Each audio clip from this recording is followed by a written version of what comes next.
হাজী ইমদাদুল্লাহ মুহাজির মুক্তি রহমাতুল্লাহ আলাইহি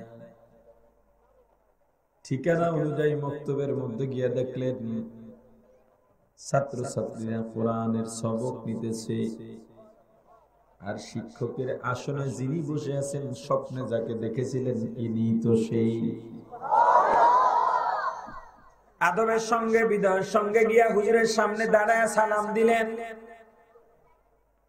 ওই আল্লাহর ওলি ছিলেন নূর মুহাম্মদ জানজানবী রাহমাতুল্লাহ আলাইহি।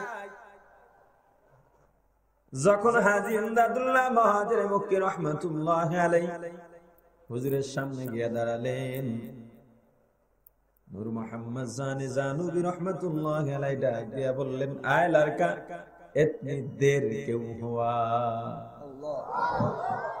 এই ছেলে এত দেরি হলো কেন? মানে কি? একদিকে আল্লাহর পাগল আল্লাহ ছুটায় দিলেন, যাও অমুকের সন্ধানে যাও, আর একদিকে আল্লাহর ওলিকে জানা দিছে আমার এক পাগল তোমার কাছে আসবে। নূর মুহাম্মদ জানজানবী রাহমাতুল্লাহ আলাইহি ইমদাদুল্লাহ মুহাজির মুক্তি রহমাতুল্লাহ আলাইহির পথে বসে আছেন। হুজুর অপেক্ষায় ছিলেন কখন ইমদাদুল্লাহ মুহাজির মুক্তি আসবে। দুজনের মোলাকাত হলো, আবার পড়ালেখা শুরু হয়ে গেছে।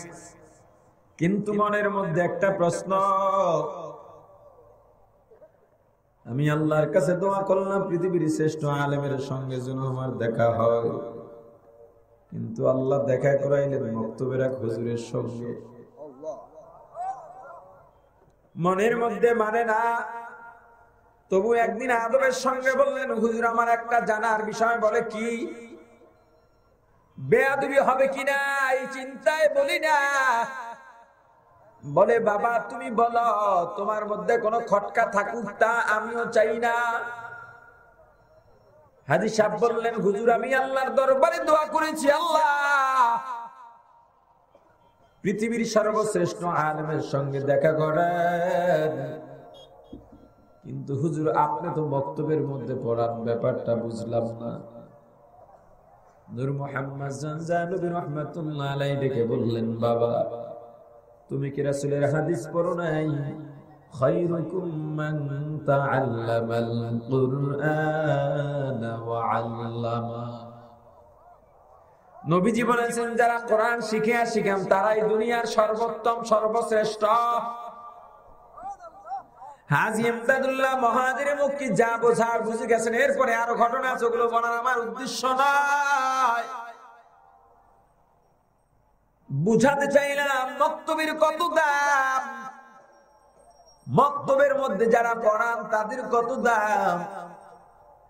ও মসজিদের ইমাম সাহেব, আপনি আর এটাকে ছোট মনে করবেন না। এলাকার মধ্যে মক্তবের নিয়মগুলো আবার চালু করে দেন। মক্তব যদি বিলীন হয়ে যায়, যেভাবে আমাদের যুব সমাজ ধ্বংস হচ্ছে, এই ধ্বংস আর কেউ কখনো রোধ করতে পারবে না। মক্তব জারি করে দেন, এই সমাজটা আবার সুদের দিকে চলে যাবে। আগের দিনে ছেলেরা মুরব্বীদের দেখলে মাথা নত করে দাঁড়িয়ে থাকতো, মুরব্বীদের সাথে সামনে অন্যায় করতো না, বেয়াদবি করতো না, মুরব্বীদের দেখলে সালাম করতো। এই জমানায় মুরব্বীদের কোনো সম্মান নাই, বরং ছোট ছোট ছেলেরা মুরব্বীদের সামনে সিগারেট ধরাইয়া হাঁটে। মুসলমান ইমানদার মাদ্রাসায় যারা শিখান আর শিখেন, কোরআন যারা শিখেন আর শিখান, তাদের এত দাম কেন? আপনার মধ্যে প্রশ্ন আসতে পারে, নবীজি কি ডাক্তার, ইঞ্জিনিয়ার, বৈজ্ঞানিক চোখে দেখেন নাই? হুজুরদেরকে এত ভালো কেন বললেন? বুঝলাম বিজ্ঞানের প্রতি কোরআনের অবদান আছে, 100% অবদান আছে, কিন্তু হুজুরদের কি অবদান আছে? হুজুররা তো পরের বাড়ি খায়, পেট ডলে আর মসজিদে ঘুমায়। কি আপনাদের হবিগঞ্জ যেগুলো বলে হুজুররা পরের বাড়ি খায়, এগুলো বলে না? অন্যের বাড়ি খায়, এগুলো বলে না? অন্যের বাড়ি হুজুররা খাইলে আপনার সমস্যা কি? আপনার বাড়িতে তো যায় না। যারা বলে হুজুররা পরের বাড়ি খায়, খবর নিয়ে দেখেন ওরা একদিনও খাওয়ায় নাই। হুজুরদের দাওয়াত দিয়া খাওয়ানো এটাও ভাগ্যের ব্যাপার, কারণ উলামায়ে কেরাম তুলাবায়ে ইলম যেই ঘরের মধ্যে যান ওই ঘরের মধ্যে আল্লাহর রহমতে ভরপুর হয়ে যায়। যারা খাওয়ায় এরাও কি মনে করেন এমনি এমনি খাওয়ায়? মোহাব্বত আর ভালোবাসায় কয়জনে খাওয়ায়? হ্যাঁ, কিছু মানুষ হুজুরদের ভালোবাসেন, মোহাব্বত করেন, এজন্য খাওয়ার। বেশিরভাগ মানুষ ঠেকায় বলে খাওয়ায়, উপায় নেই। বাচ্চারা অসুস্থ, ডাক্তার কবিরাজ সব দেখাইছে, কাজ হয় না। বাচ্চার মা বলে হুজুরকে দাওয়াত দেন, হুজুরকে দাওয়াত দিয়ে একটু খাওয়ায় দেন, একটু দোয়া করায় দেন। কারণ বোঝে সবাই যেখানে ফেল, হুজুরের কারামতি সেখান থেকে শুরু। قُلْ هَلْ يَسْتَوِي الَّذِينَ يَعْلَمُونَ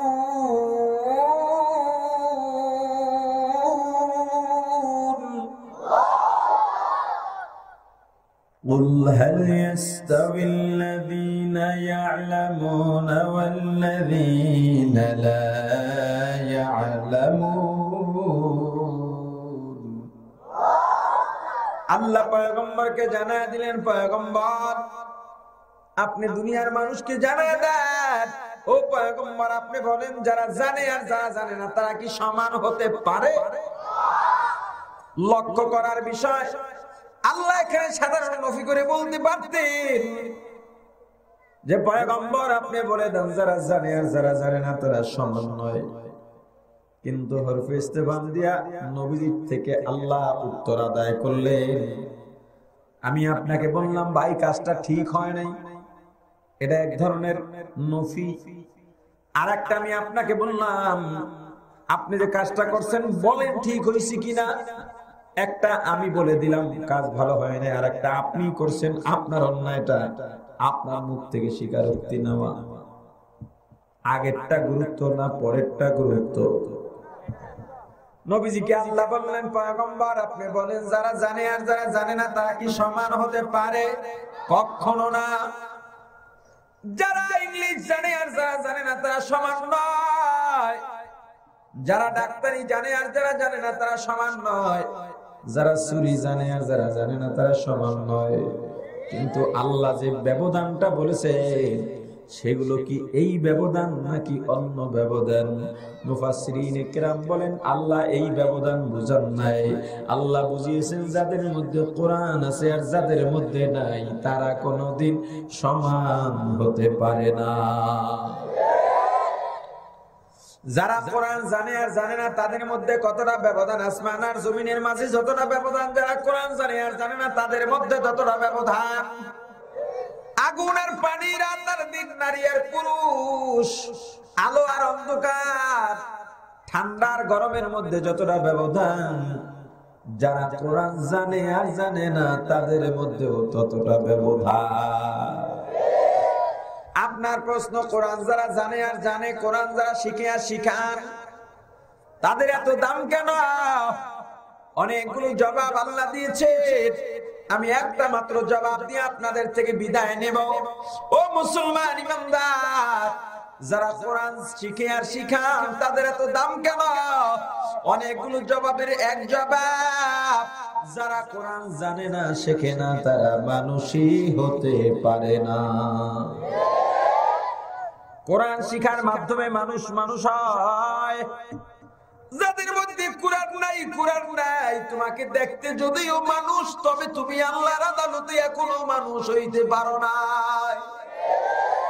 আবার প্রশ্ন করবেন তাহলে আমার পরিচয় কি? আমার তো টাকা পয়সার অভাব নাই, আপনারা হুজুররাই তো আমাদের দাওয়াত দিয়ে বড় বড় চেয়ারে বসিয়ে রাখেন, আমি তো কোরআন জানি না, তাহলে আমি কি মানুষ না? আপনার জবাব আল্লাহ দিয়েছেন, দুনিয়ার মধ্যে সবাইকে মানুষ দেখলেও সবাই কিন্তু মানুষ নয়।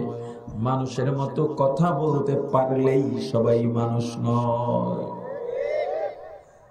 ওয়ালাকাদ যারানা লিজাহান্নামা কাসীরাম মিনাল জিন্নি ওয়াল ইনস الإنس لهم قلوب لا يفقهون بها ولهم أعين لا يبصرون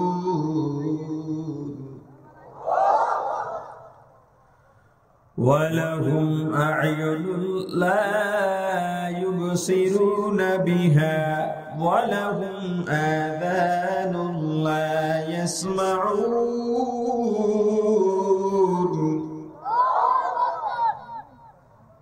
ولهم آذان لا يسمعون بها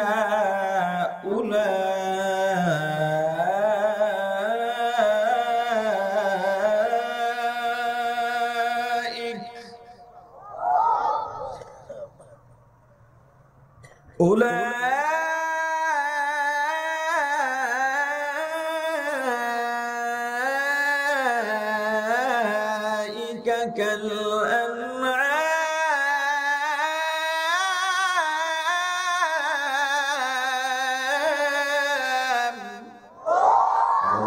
सूरज आदमी इंसान दे अहमद अबू जहल हम के साबुदे और मुसलमान মানুষকে মানুষের মতো দেখলেই মানুষ বলা যায় না। আপনি বলেন হুজুর আমি তো কোরআন জানি না, তাহলে আমি কি মানুষ না? আমার পরিচয় কি আল্লাহ পরিচয় দিয়া বলেন।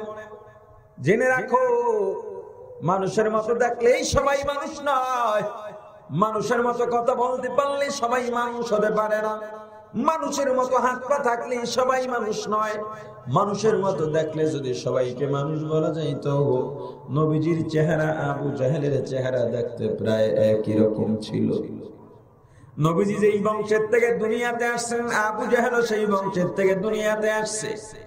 নবীজির শরীরের মধ্যে যেই বংশের রক্ত, আবু জাহেলের শরীরের মধ্যেও একই বংশের রক্ত।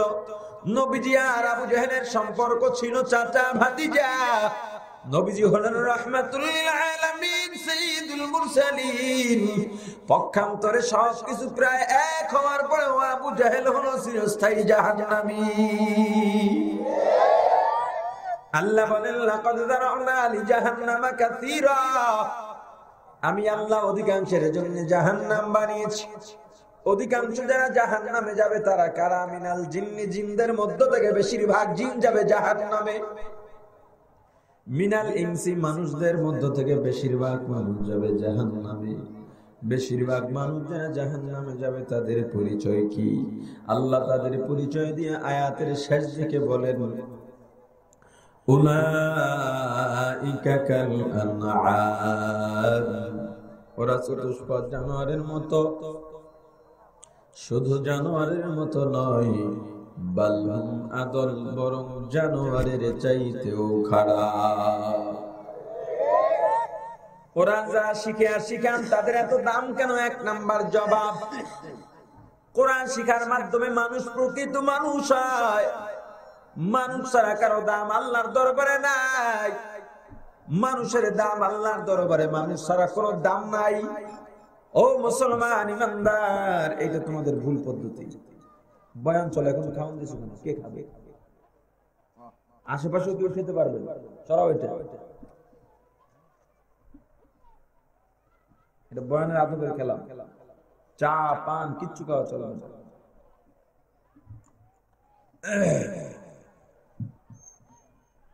কোরআন যারা শিখে আর শিখান তাদের দাম এক নাম্বার উত্তর।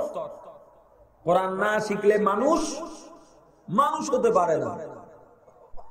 আল্লাহর দরবারে দাম মানুষের অমানুষের কোনো দাম নাই। এবার দলিল, কোরআন শিখলেই যে মানুষ মানুষ হয়। আল্লাহ কোরআনুল কারীমের ২৭ নম্বর পারা সূরাতুর রহমানের মধ্যে বলেন আর রহমান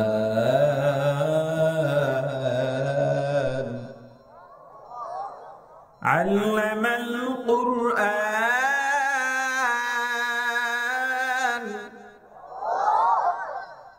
খালাকাল ইনসান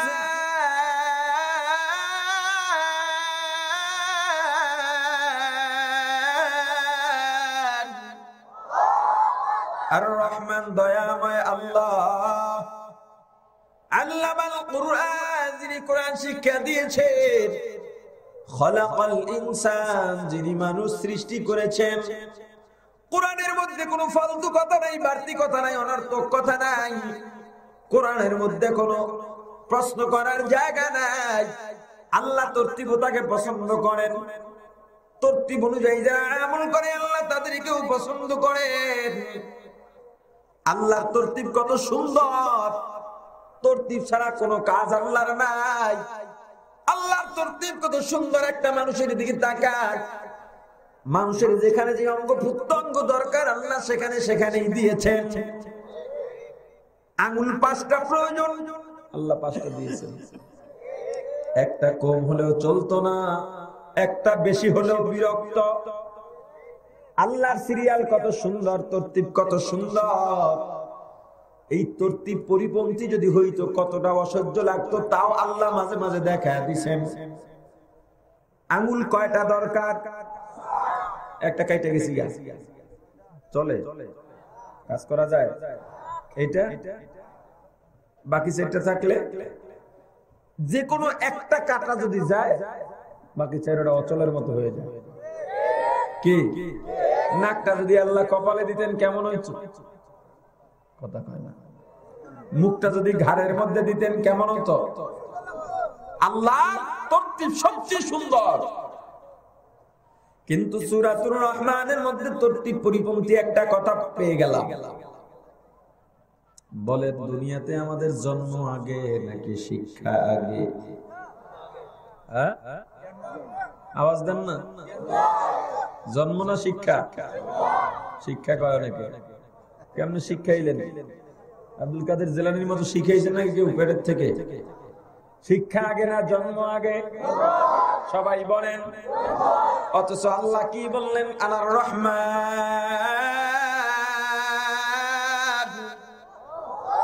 আমি দয়াময় আল্লাহ, আল্লামতুল কুরআন,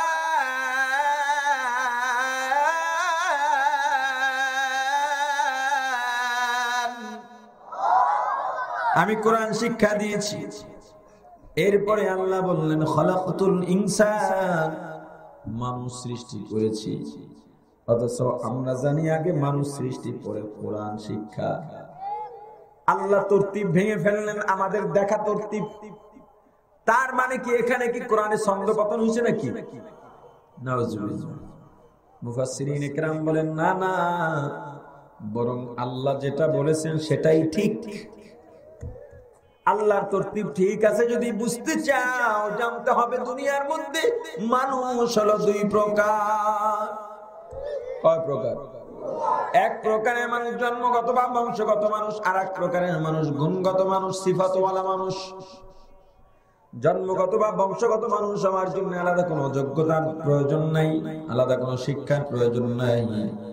মা বাবার ঔরস থেকে জন্ম নিলে মানুষ হিসেবে দুনিয়াতে পরিচিতি লাভ করে। কিন্তু জন্মগত বংশগত মানুষগুলোর দাম আল্লাহর দরবারে নাই।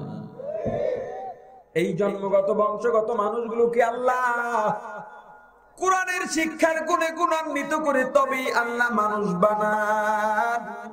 এজন্য আল্লাহ বলেছেন, আমি আল্লাহ জন্মগত বংশগত মানুষগুলোকে কোরআনের শিক্ষায় শিক্ষিত করে গুণান্বিত করে আমি আল্লাহ প্রকৃত মানুষ রূপে স্বীকৃতি দেই। মানুষ ছাড়া কোরআন ছাড়া মানুষের কোনো দাম নাই। এ ডাক্তার বিদ্যা অর্জন করছো, তোমার বিদ্যার মধ্যে যদি কোরআনের শিক্ষা না থাকে রে ডাক্তার, তুমি ডাক্তার হতে পেরেছো কিন্তু এখনো মানুষ হতে পারো নাই। ইঞ্জিনিয়ার, তুমি ইঞ্জিনিয়ারিং শিক্ষা অর্জন করছো, ইঞ্জিনিয়ার হতে পেরেছো কিন্তু এখনো মানুষ হতে পারো না। মুসলমান ইমানদার, এজন্য মানুষ হওয়ার জন্য কোরআন শিক্ষা লাগবে। আর দাম আল্লাহর দরবারে মানুষের কোন জানোয়ারের দাম নাই, আছে? এজন্য কোরআন শিক্ষার দরকার আছে না নাই? এ পর্দালির মা, তোমার সন্তান আজকে মদখোর, গাঞ্জাখোর, জুয়াখোর, ইয়াবা খায়, ইফতিজিং করে। তুমি সিলেটের মানুষ, সিলেটের প্রত্যেকটা মানুষের তো আল্লাহ ওয়ালা হওয়ার কথা ছিল, কারণ গৌর গোবিন্দ যখন মুসলমানদের উপরে নির্যাতন শুরু করে দেয়, মুসলমানদের ঘরে কোনো গরুর গোশত চলবে না। শাহজালাল রহমাতুল্লাহ আলাইহির এক তাকবীরের ধ্বনিতে সমস্ত বাতিল গোষ্ঠী পালিয়ে গিয়েছে, অট্টালিকা ধসে পড়েছে। সেই সেই ঈমানওয়ালার জমিনের মানুষ আপনারা নামাজে ঢোকেন সময় দেই সিগারেট একটা মুখের মধ্যে, এটা হবিগঞ্জে নাই, ওই সিলেটের ওদিকে আছে। কোরআনের নিজের মধ্যে কোরআনের মায়া ঢুকান, মুহাব্বত ঢুকান, এলাকায় বেশি বেশি মাদ্রাসা প্রতিষ্ঠা করেন, মারকাজুস সুন্নাহ আপনার সন্তানকে ভর্তি করান, কোরআনের দ্বীনের ইলমের ফরজিয়ত যতটুকু আছে ততটুকু শিখান। এই আবদার রেখে গেলাম, বয়ান চলবে সারপর থেকে বা এখন থেকে, এটা কোন কর্তৃপক্ষ ভালো জানে, ভালো ভালো উলামায়ে কেরাম আছে, আমি তো সবাইকে চিনি না। তানভীর ও আপনাদের এলাকারই ছেলে, খুব ভালো বয়ান করে, আমার খুব, তানভীরও আমার খুব স্নেহস্পদ, খুব ভালো বয়ান করে, যথেষ্ট সুর আছে আলহামদুলিল্লাহ। সুর আর কণ্ঠ এটা আল্লাহ সবাইকে দেন না, তো এটা আপনাদের এলাকার গর্ব। আমাদেরকে দাওয়াত না দিয়ে সামনের থেকে আপনাদের এলাকার সন্তানদের বয়ান শুনবেন, আমাদেরকে দাওয়াত দেওয়ার দরকার নেই। আরো ছেলেদেরকে মাদ্রাসায় পড়ায় ভাবে গড়ে তুলেন, আর ওলামায়ে কেরাম আছেন নিশ্চয়ই সবাই ভালো বয়ান করবেন।